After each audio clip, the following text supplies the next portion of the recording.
De forma bem objetiva, Barsi, por que o senhor acha que a Unipar vai continuar sendo um bom investimento daqui em diante? Por que o senhor acredita que Klabin vai ser um bom investimento no futuro? Vamos falar um pouquinho agora da terceira maior posição, que é a AES. Porque a Klabin é uma empresa, ela é de capital intensivo e ela não para de crescer. Então o Banco do Brasil tem pago dividendos aí invejáveis. Barsi, vamos começar a esquentar aqui. Eu queria que você falasse um pouquinho sobre cada uma das suas 5 maiores posições na Bolsa, começando pela Unipar, que é a sua maior posição, uma empresa que você ganhou bilhões de reais com essa empresa. De forma bem objetiva, Barsi, por que o senhor acha que a Unipar vai continuar sendo um bom investimento daqui em diante? Bom, é evidente que eu acredito que a Unipar não volte mais para os 25, né? Nem para os 30 centavos, não é isso? Mas eu acho que ela continua, sim, sendo uma boa opção, porque é uma empresa que distribuiu dividendos generosíssimos, tá certo? Em virtude de uma postura empresarial que nós tivemos, assim, alguma importância, que é o seguinte, que é não aumentar a base acionária de uma forma desordenada, como fizeram muitas outras empresas, não é isso? Todas, invariavelmente, todas as empresas que aumentaram muito a sua base acionária, hoje estão numa situação de dificuldade. Eu dou até alguns exemplos, não é isso? O Bradesco, enquanto tinha uma base acionária menor, ele conseguia remunerar bem o acionista. Hoje o Bradesco tem 10 bilhões e 800 milhões de ações. Então você não precisa ser nenhum grande matemático para concluir o seguinte: para remunerar 10 bilhões e 800 milhões de ações, qual o lucro que ele precisa alcançar? Não é isso? Então as pessoas não se dão conta disso. E uma das coisas muito favoráveis na Unipar foi exatamente essa, que nós não ampliamos a base acionária. A empresa está em negociações aí para possivelmente comprar a Braskem. Ela dobraria de tamanho se o negócio se concretizar. O senhor vê isso como um potencial gerador de mais dividendos no futuro para a Unipar? Eu sou um pouco assim, muito conservador. Eu faço um comparativo. Quanto a Unipar deu de dividendo até agora? Quanto a Braskem deu de dividendo até agora? Será que a Unipar comprando a Braskem, ela vai continuar dando um bom dividendo? Será que todas as plantas da Braskem estão plenas para trabalhar? Será que esses 5 anos que a Braskem ficou aí, compra ou não compra, vende ou não vende, as plantas não precisam de uma atualização? Não sei, eu estou falando isso porque é uma pura imaginação. Mas eu acredito o seguinte, eu acredito que a proposta feita pela Unipar é aquela que melhor encanta os acionistas, porque é aquela que prevê o quê? Prevê futuramente estender uma OPA aos acionistas, é isso? Coisa que me parece que as demais ofertas não contêm esse ingrediente. Tá? É uma incógnita falar sobre isso. O principal controlador, da Unipar, Frank, é um camarada que ele tem uma boa visão de mercado, uma boa visão operacional, e se ele está fazendo isso é porque ele acredita que é um bom negócio. Vamos falar agora então um pouquinho da Klabin, que é a segunda maior posição do Barsi. A Klabin, ela é boa pagadora de dividendos, mas não é uma ação que se valorizou muito nos últimos 5 anos. Por que o senhor acredita que Klabin vai ser um bom investimento no futuro? Porque a Klabin é uma empresa, ela é de capital intensivo e ela não para de crescer. A Klabin também tem uma questão ligada à quantidade de ações. Ela tem, acho que se não me falha a memória, quase que 6 bilhões de ações, não é isso? E não é fácil remunerar 6 bilhões de ações. A Klabin, interessante, a Klabin me ensinou, como muitas coisas no mercado eu aprendi, a Klabin me ensinou o seguinte, que dividendo você ganha por quantidade possuída e não por valor aplicado. E a Klabin, claro, a Klabin é uma empresa que tem projetos futuristas. É uma empresa que hoje poucas empresas se comparam a ela, em termos de avanço tecnológico, em termos de cuidar da floresta, enfim, em termos assim também de evoluir, não é? E as oportunidades que vão se apresentando para a Klabin, elas têm se intensificado. Por exemplo, a Klabin hoje, ela está fornecendo caixas de papelão para exportação de frutas, coisa que era feita em contêineres, pequenos contêineres de plástico, né? A Europa, a própria Ásia, hoje não quer mais que as frutas sejam embaladas em material plástico. Tem que ser em caixa de papelão. Então, é um mercado que cresceu bastante para ela. E com isso, eu acredito que ela também, na razão direta que ela tem novas oportunidades de mercado, então ela cresce para suprir essa nova expectativa. Vamos falar um pouquinho agora da terceira maior posição, que é a AES. Né? Essa empresa, ela não é uma pagadora de dividendos muito regular. Não, ela é uma boa pagadora de dividendos, tanto é fato que é a única empresa no mercado que já pagou 110% do lucro. Você sabia? No passado. Não, no passado, pouco tempo atrás. É que a AES Brasil, ela passou por uma reformulação estatutária, operacional. A AES Brasil hoje não é só matriz energética proveniente hídrica. Hoje ela tem novas matrizes energéticas. E ela investiu bastante na compra de todos esses projetos. É muito importante que quando você entra num investimento, que esse investimento ele não venha somente aumentar o faturamento. É importante que ele, além de aumentar o faturamento, ele gere resultado.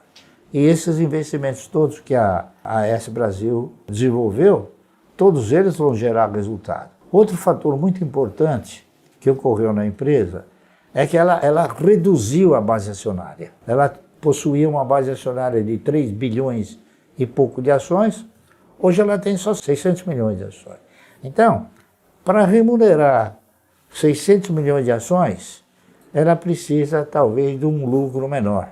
Então, provavelmente, o payout futuro dela vai ser um payout bom. E outra coisa que o pessoal também não se deu conta é que eu acho, por razões óbvias, né, o seguinte, que quando ela negociava ações ordinárias, preferenciais e units, uma unit estava representada por 5 ações, uma ordinária e 4 preferenciais. Não é isso? Com o enxugamento da base acionária, eles eliminaram também a units e converteram todas as ações preferenciais em ordinárias. Então hoje, a AES Brasil possui somente ações ordinárias.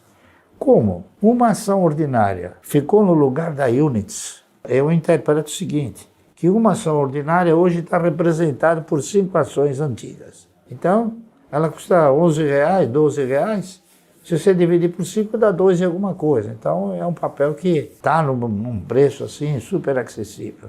É que ninguém faz essa análise, está entendendo? Se a memória não me trair, a AES Brasil é a única empresa do setor de energia elétrica que tem no seu estatuto distribuir 100% dos lucros, né? 50, mas ela distribui quase que 100%, né? A prática é essa. Não é que nem a PetroRio, né? Você sabe qual é no estatuto, o que está consignado para pagar dividendo na PetroRio? Quanto você acha que é? Não faço ideia. Não, é exatamente 0,001. Então é uma empresa que nunca vai pagar dividendo. Nunca pagou e nunca vai pagar. Você tem outros papéis também assim, não é isso? Quem mais que paga um dividendo pífio? A Azul paga um dividendo pífio. Dentre aquelas que não pagam os 25%, está também a Raízen. E a Raízen tem uma base acionária gigantesca, né? Ela tem mais ou menos hoje uns quase 11 bilhões de ações. Então remunerar tudo isso não é fácil, né? O próprio Magazine Luiza também tem uma base acionária grande. A Itaúsa tem quase 9 bilhões de base acionária. Então, o pessoal não analisa o evoluir da base acionária, o que o evoluir da base acionária acaba interferindo na distribuição de resultado. Você veja, a Itaúsa, com 9 bilhões de base acionária, considerando 25%, ela teria que dar o quê? 36 bilhões de lucro para dar 25 centavos. É por isso que dá 10, 12, 3 centavos. Às vezes dá 1 centavo. Às vezes dá zero nada, né? Que a gente brinca, né? É isso aí. Então, a pessoa não analisa isso. A turma deixa de lado esses ensinamentos que o mercado transmite para você.